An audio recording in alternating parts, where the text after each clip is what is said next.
प्रस्तुत है गुलजार द्वारा रचित कहानी धुआं। बात सुलगी तो बहुत धीरे से थी, लेकिन देखते ही देखते पूरे कस्बे में धुआं भर गया। चौधरी की मौत सुबह 4 बजे हुई थी। 7 बजे तक चौधराइन ने रो धोकर होश संभाले और सबसे पहले मुल्ला खैरुद्दीन को बुलाया और नौकर को सख्त ताकीद की कि कोई जिक्र ना करे। नौकर जब मुल्ला को आंगन में छोड़कर चला गया तो चौधराइन मुल्ला को ऊपर ख्वाबगाह में ले गई, जहां चौधरी की लाश बिस्तर से उतारकर जमीन पर बिछा दी गई थी। 2 सफेद चादरों के बीच लेटा एक जर्दी माइल सफेद चेहरा, सफेद भौवें, दाढ़ी और लंबे सफेद बाल। चौधरी का चेहरा बड़ा नूरानी लग रहा था। मुल्ला ने देखते ही इन्लाहे व इना अलैहि राजिऊन पढ़ा, कुछ रस्मी से जुमले कहे। अभी ठीक से बैठा भी ना था कि चौधराइन अलमारी से वसीयतनामा निकाल लाई, मुल्ला को दिखाया और पढ़ाया भी। चौधरी की आखिरी ख्वाहिश थी कि उन्हें दफन के बजाय चिता पर रख के जलाया जाए और उनकी राख को गांव की नदी में बहा दिया जाए, जो उनकी जमीन सींचती है। मुल्ला पढ़ के चुप रहा। चौधरी ने दीन मजहब के लिए बड़े काम किए थे। गांव में हिंदू मुसलमान को एक साथ दान देते थे।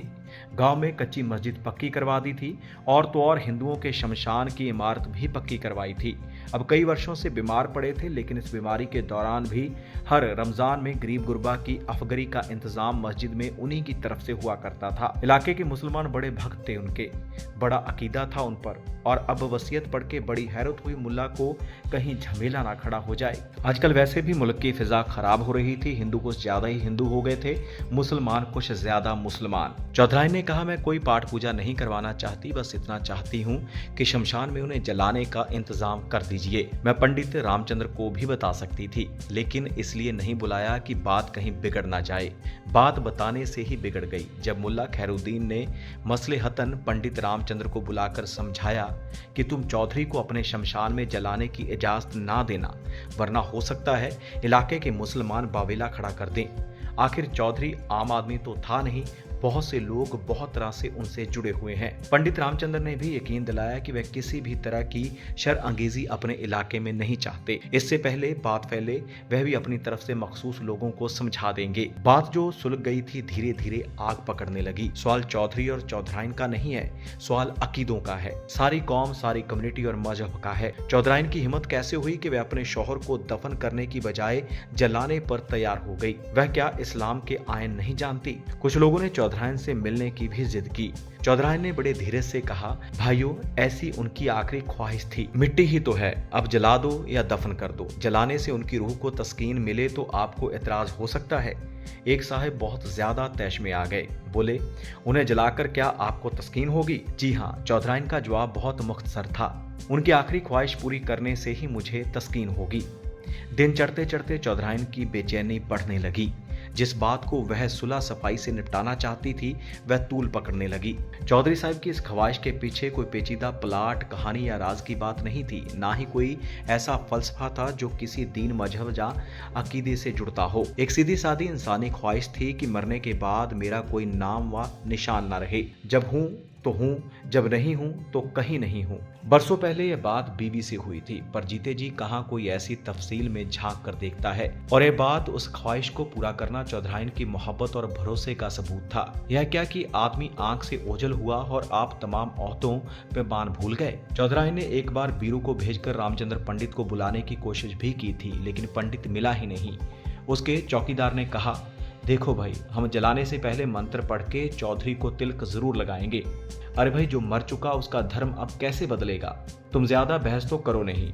यह हो ही नहीं सकता कि गीता के श्लोक पढ़े बगैर हम किसी को मुख अग्नि दें। ऐसा ना करें तो आत्मा हम सबको सताएगी, तुम्हें भी हमें भी। चौधरी साहब के हम पर बहुत एहसान है, हम उनकी आत्मा के साथ ऐसा नहीं कर सकते। बीरू लौट गया। बीरू जब पंडित के घर से निकल रहा था तो पन्ना ने देख लिया। पन्ना ने जाकर मस्जिद में खबर दी। आग जो घुट घुट कर ठंडी होने लगी थी फिर से भड़क उठी। 4-5 मतबर मुसलमानों ने तो अपना कतई फैसला भी सुना दिया। उन पर चौधरी के बहुत एहसान थे, वह उनकी रूह को भटकने नहीं देंगे। मस्जिद के पिछवाड़े वाले कब्रिस्तान में कब्र खोदने का हुक्म भी दे दिया। शाम होते होते कुछ लोग फिर हवेली पर आ धमके। उन्होंने फैसला कर लिया था कि चौधराइन को डरा धमकाकर चौधरी का वसीयतनामा उससे हासिल कर लिया जाए और जला दिया जाए। फिर वसीयतनामा ही नहीं रहेगा तो बुढ़िया क्या कर लेगी। चौधराइन ने ये बात सूंध ली थी। वसीयतनामा तो उसने कहीं छुपा दिया था और जब लोगों ने डराने धमकाने की कोशिश की तो उसने कह दिया, मुल्ला खैरुद्दीन से पूछ लो, उसने वसीयत देखी है और पूरी पढ़ी है, और अगर वह इनकार कर दे तो कुरान शरीफ पर हाथ रख के इनकार कर दे तो दिखा दूंगी, वरना कचहरी में देखना। बात कचहरी तक जा सकती है, यह भी वाज़ेह हो गया। हो सकता है चौधराइन शहर से अपने वकील को और पुलिस को बुला ले, पुलिस को बुलाकर उनकी हाजिरी में अपने इरादे पर अमल कर ले, और क्या पता वह अब उन्हें बुला भी चुकी हो, वरना शौहर की लाश बर्फ की सिलों पर रखकर कोई कैसे इतनी खुद एतमादी से बात कर सकता है। रात के वक्त खबरें अफवाहों की रफ्तार से उड़ती हैं। किसी ने कहा एक घोड़ासवार अभी अभी शहर की तरफ जाते हुए देखा गया है। घुड़सवार ने सर और मुंह साफे से ढांप रखा था और वह चौधरी की हवेली से ही आ रहा था। एक ने तो उसे चौधरी के अस्तबल से निकलते हुए भी देखा था।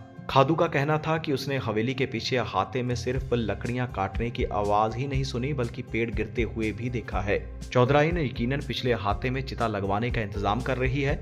कल्लू का खून खौल उठा। बुज़दिलो, आज रात एक मुसलमान को चिता पर जलाया जाएगा और तुम सब यहाँ बैठे आग की लपटें देखोगे। कल्लू अपने अड्डे से बाहर निकला। खून खराबा उसका पेशा है तो क्या हुआ, ईमान भी तो कोई चीज है।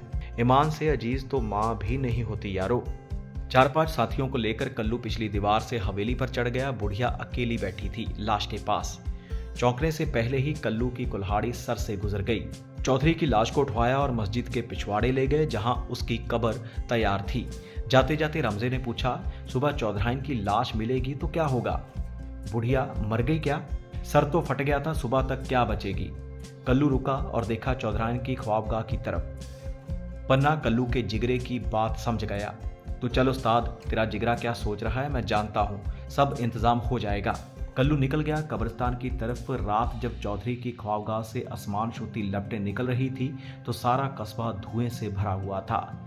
जिंदा जला दिए गए थे और मुर्दे दफन हो चुके थे। तो ये थी गुलजार द्वारा रचित कहानी धुआं।